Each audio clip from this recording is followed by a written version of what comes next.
Hello friends, welcome back to my YouTube channel free class.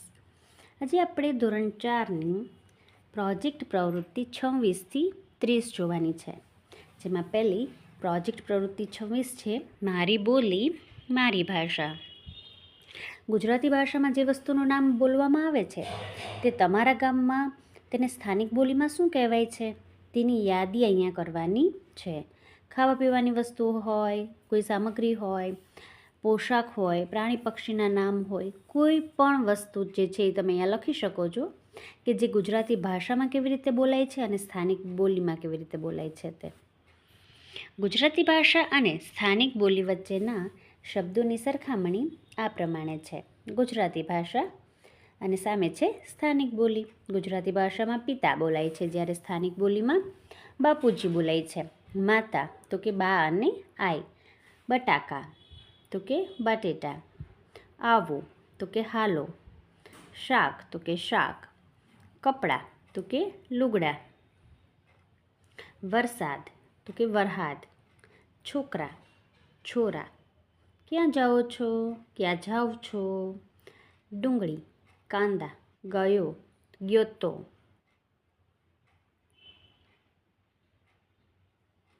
સામેના page પર વાટકો કટોરો. રાતે રાત્યે. અહીં ઈ હીએ. ત્યાં તે. શું હું હું. અમારું અસાંજો. કેમ છો કેમ છો. સાસુ હાહુ. સસરા હહરા. ચપ્પલ પગરખા. દિવાસળી માચીસ. ગરોળી ઘરોળી. સાપ હાપ. નાનું નાનકું નાનકડું. મોટું મોટુડું. બેસવું તો કે બેહવું અને બેસવું. આવા અનેક શબ્દો અમારી સ્થાનિક બોલીમાં ગુજરાતી ભાષા કરતાં અલગ બોલાય છે. આ સિવાય તમારા ગામમાં પણ જો કોઈ સ્થાનિક બોલીમાં ગુજરાતી ભાષા કરતાં અલગ બોલાતા હોય તો તે શબ્દો તમે અહીંયા એડ કરી શકો છો મિત્રો. ત્યાર પછીની પ્રોજેક્ટ પ્રવૃત્તિ જોઈ લઈએ 27. પ્રાણી પક્ષીઓને ઓળખીએ. તમારી આસપાસ કયા કયા પ્રાણીઓ અને પક્ષીઓ જોવા મળે છે તેની યાદી બનાવો, તેમને ઓળખો અને તેમના ખોરાક, રહેઠાણ, ઉપયોગ અને અવાજ વિશેની માહિતી લખવાની છે. અને પ્રાણી પક્ષીના ફોટાઓ પણ અહીં લગાડવાના છે. સૌથી પહેલાં જે છે એ મેં ગાય વિશેની માહિતી લખેલી છે, એટલે અહીંયા તમારે જે છે ગાયનું ચિત્ર ચોંટાડવાનું છે. ગાય, તેનો ખોરાક છે ઘાસ, પરાળ અને અનાજ. રહેઠાણ છે તબેલું અથવા ખેતરો. અવાજ છે ગાય ભાંભરે છે. ઉપયોગ જોઈ લઈએ. ગાય આપણને દૂધ આપે છે, જેમાંથી દહીં, માખણ અને ઘી બને છે અને તેના છાણનો ઉપયોગ ખાતર અને બળતણ તરીકે થાય છે.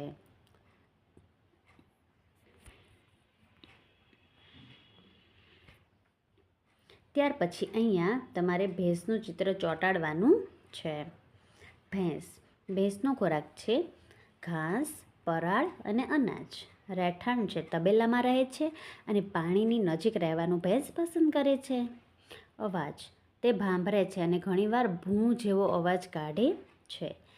ભેંસનો ઉપયોગ તો કે તેઓ આપણને દૂધ આપે છે. ત્યાર પછી પેજ નંબર 63 જોઈ લઈએ. પ્રાણી અને પક્ષી બંને કીધું છે, એટલે આપણે અહીંયા જે છે એ પક્ષી વિશે લખીએ છીએ. તો અહીંયા તમારે જે છે તે પોપટનું ચિત્ર ચોંટાડવાનું છે. પોપટ, પોપટનો ખોરાક શું છે તો કે તે ફળ, મરચાં અને દાડમના દાણા અને અન્ય દાણા ખાય છે. તેનું રહેઠાણ ઝાડના પોલાણમાં માળો બનાવીને રહે છે અને ઘણા લોકો તો તેને પાંજરામાં પણ પાળે છે. અવાજ, તે ટેં ટેં કરે છે. ઉપયોગ, તે એક સુંદર પક્ષી છે અને મનુષ્યની નકલ કરીને બોલી શકે છે, તેથી લોકો મનોરંજન માટે પણ તેને પાળતા હોય છે. ત્યાર પછી બકરી. અહીંયા તમારે બકરીનો ફોટોગ્રાફ ચોંટાડવાનો છે. બકરી, બકરીનો ખોરાક તે પાંદડા, ઝાડીઓ, ઘાસ અને અન્ય વનસ્પતિ ખાય છે. રહેઠાણ, તે વાડામાં રહે છે. અવાજ, બકરી જે છે તે બે બે કરે છે.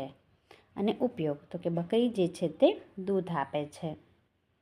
ત્યાર પછી ચકલી વિશેનું મેં લખેલું છે, એટલે અહીંયા તમારે ચકલીનું ચિત્ર ચોંટાડવાનું છે. ચકલી, તેનો ખોરાક છે નાના દાણા, અનાજ અને કીટકો.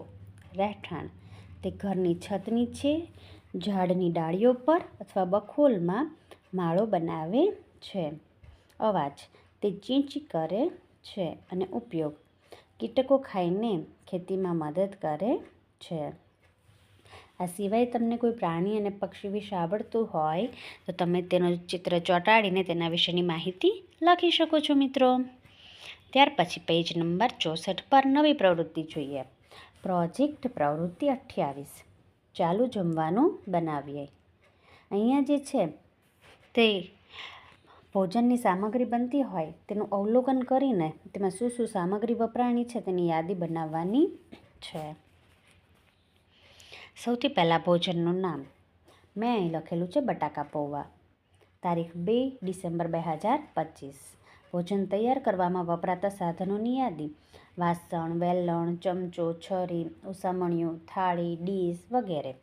અને ભોજનમાં વપરાતી સામગ્રીની યાદી: તેમાં પૌવા, તેલ, રાઈ, જીરું, હળદર, મીઠું, લીમડો, મરચાં, ડુંગળી, બટેકા, ધાણા, લીંબુનો રસ, ખાંડ વગેરે. આ સિવાય તમે કોઈ પણ વસ્તુ બટેકા પૌવામાં નાખતા હોય તો એડ કરી શકો છો. ત્યાર પછી જોઈ લઈએ ભોજનનું નામ.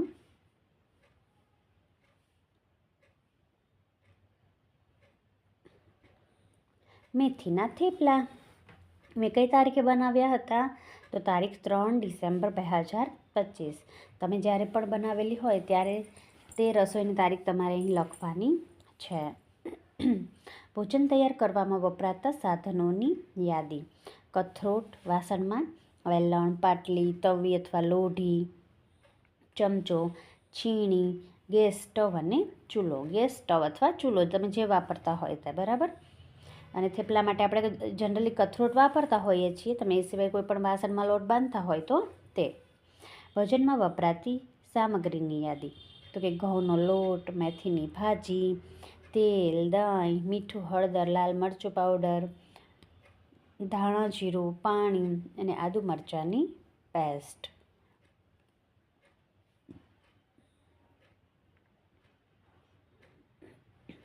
ત્યાર પછી વઘારેલા ફણગાવેલ મગ. એ મેં બનાવ્યા છે 4 ડિસેમ્બર 2025ના રોજ.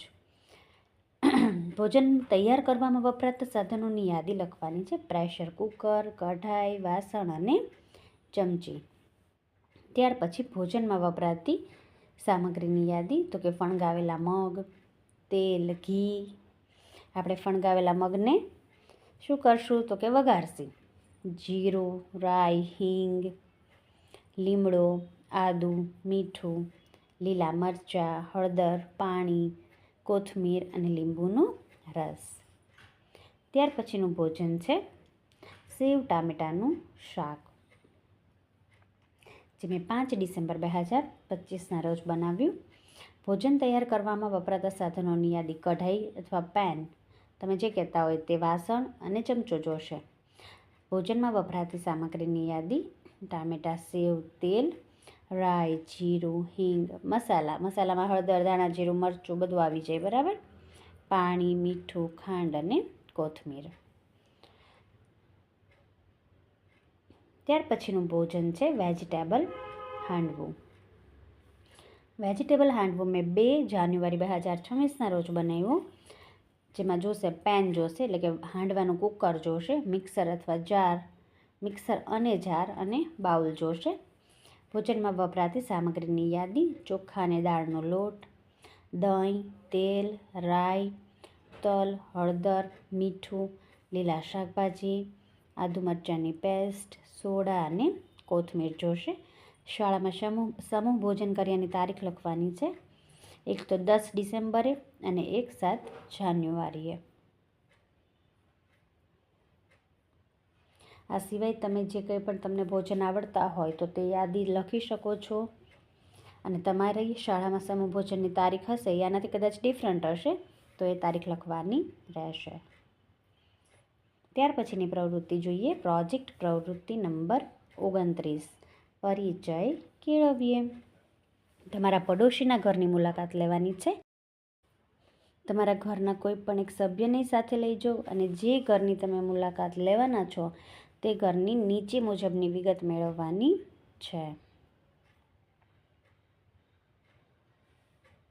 ઘરના સૌથી વડીલ વ્યક્તિનું નામ મગનલાલ પટેલ.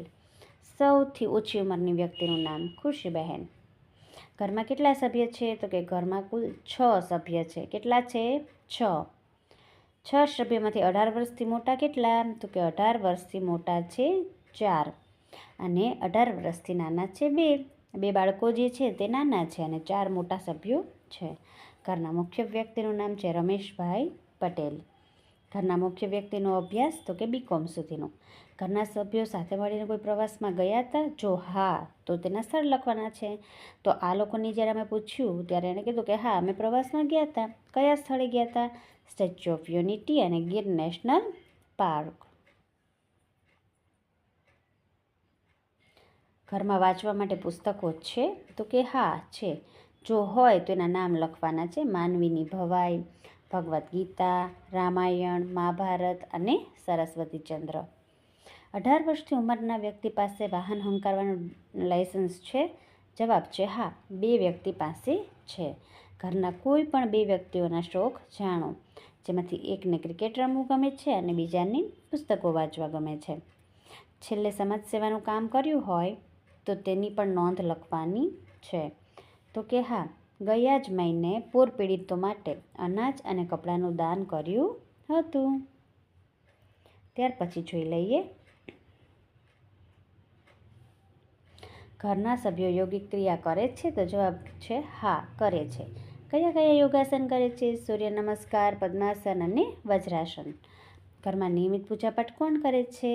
મારા બા, દાદા અને મમ્મી. ઘરમાં છેલ્લે કોનો જન્મદિવસ હતો? તો કે ખુશીબહેનનો જન્મદિવસ હતો. ઘરના કેટલા સભ્યોને જમવાનું બનાવતા આવડે છે? તો કે ઘરના 2 સભ્યોને જમવાનું બનાવતા આવડે છે. ઘરના કેટલા સભ્યો ઉપવાસ કરે છે અને કયા કયા? તો કે ઘરના 3 સભ્યો ઉપવાસ કરે છે, બા, દાદા અને માતા. ઘરના સભ્યોએ હમણાં છેલ્લે કયો તહેવાર અને ઉત્સવની ઉજવણી કરી હતી અને કેવી રીતે? તો કે અમે હમણાં છેલ્લે દિવાળી તહેવારની ઉજવણી કરી હતી. અમે ફટાકડા ફોડ્યા હતા અને ઘરને દીવડાથી શણગાર્યું હતું અને બધા સંબંધીઓને મળવા ગયા હતા.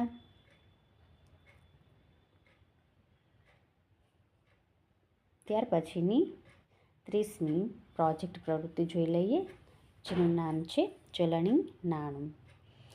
તમે રોજબરોજના વ્યવહારમાં ચલણી નાણાંનો ઉપયોગ કરતા જ હશો, પરંતુ તેની અમુક બાબતોથી અજાણ હશો. તો અહીંયા રૂપિયા 1, 2, 5, 10, 20, 50 અને 100ની નોટનો અભ્યાસ કરવાનો છે અને તેની વિગતો લખવાની છે. જેમાં રૂપિયા 1ની નોટ. રૂપિયા 1ની નોટનું છાપકામ હવે બંધ છે.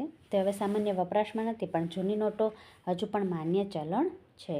1 અને 2ના સિક્કા ચાલે છે. નોટો જે છે એનું છાપકામ અત્યારે બંધ છે. છતાં પણ જે છે એનું ચલણ જે છે એ માન્ય છે. કોઈ તમને ના પાડી શકે નહીં. રૂપિયા 2ની નોટનું છાપકામ પણ હવે બંધ છે. તે સામાન્ય વપરાશમાં નથી, પણ જૂની નોટો હજુ પણ માન્ય છે. ત્યાર પછી રૂપિયા 5ની નોટ અને 10ની નોટ. 5ની નોટનો રંગ લીલો છે. ચિત્ર પાછળ આપેલું છે ટ્રેક્ટર ચલાવતા ખેડૂતનું ચિત્ર અને માપ આપેલું છે.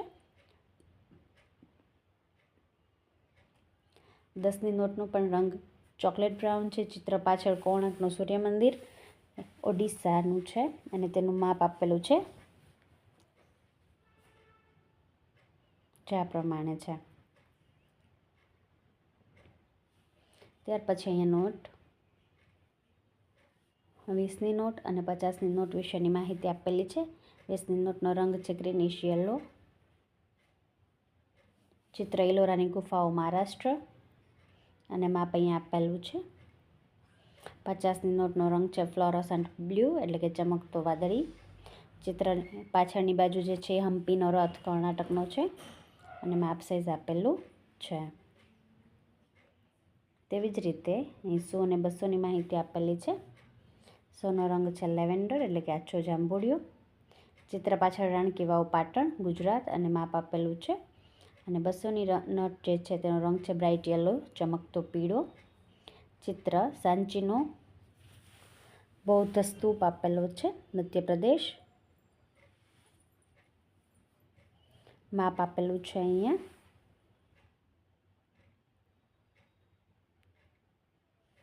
અને છેલ્લે જોઈએ 500ની નોટ જેનો રંગ સ્ટોન ગ્રે એટલે કે પથ્થર જેવો રાખોડી છે. ચિત્રમાં પાછળની બાજુ લાલ કિલ્લો દિલ્હી આપેલું છે અને માપ આપેલું છે 150 મીમી ઇન્ટુ 66 મીમી.